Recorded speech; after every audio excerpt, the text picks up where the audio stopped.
The Nike and StockX case has escalated. If you didn't know, back in February, Nike filed a lawsuit against StockX for trying to sell NFTs of Nike shoes. They didn't have every Nike shoe on the platform, but some of the most noteworthy pairs of shoes, such as the Chunky Dunks, the Jordan 3 Amon Manir, and the Off-White Dunk Lot 50. Nike originally filed this lawsuit because they planned to get into the NFT game more. Recently, it seems like the sneaker community has been getting into NFTs more. For example, we've seen Adidas collab with the biggest NFT in the game, Bored Ape Yacht Club. And I'm sure Nike plans to collab with some big name like that in the near future. When you buy an NFT from StockX, it's basically a voucher saying that you own this item in this specific size. So whenever you feel like you're ready to redeem the item, StockX will go ahead and send you your pair of shoes that correlates with the NFT that you bought. When this idea first came out about StockX selling NFTs of shoes, everybody thought this was a stupid idea. Why would anybody want to pay hundreds of dollars for a virtual pair of shoes when you could buy the physical pair for almost the exact same amount as the NFT? After a little bit of thought, it seemed like a pretty cool idea to me. One of the things that popped into my mind is the people that buy two pairs of shoes, one to wear and the other one to sit on. With this NFT version of the shoe, it would guarantee that you have your pair without you actually having to hold it in your own storage. One of the most annoying things about being a collector and having a ton of shoes is the storage. Some of the issues that people were worried about was, how could StockX guarantee that they actually have the shoe in stock when you go to redeem it? What if you hold this NFT for years, let's say 5 years down the line? How could they guarantee that they have a pair of Chunky Dunks in your size that you bought? What happens if the shoe got stolen in the warehouse, got ruined, the warehouse burns down? There's no way that they could guarantee you that they have that shoe for you. And in the case of them not having the shoes that you own, how can you guarantee that they're legit? And this is where the update on the Nike lawsuit comes in. So in this update, Nike says that they bought 4 pairs of shoes from StockX and all of them turned out to be fake. Unfortunately, they did not say the names of every single pair of shoes that they bought,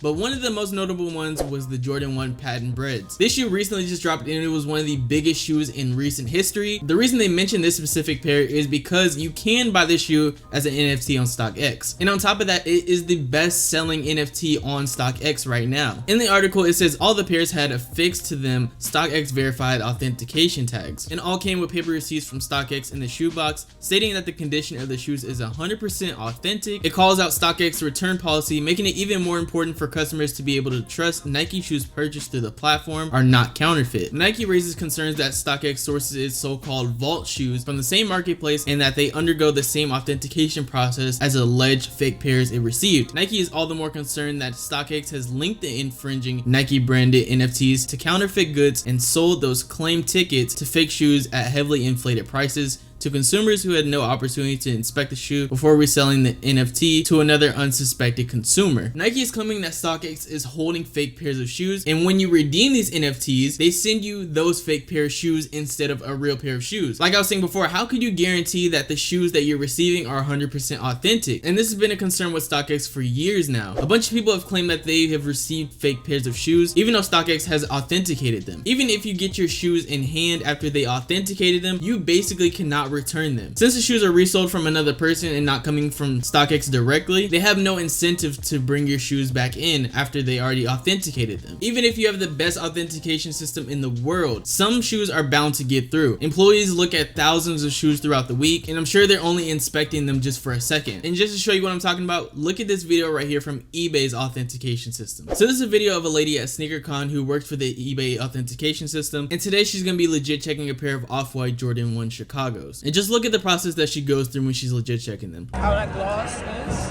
looking at the label, making sure it's nice, the font looks right.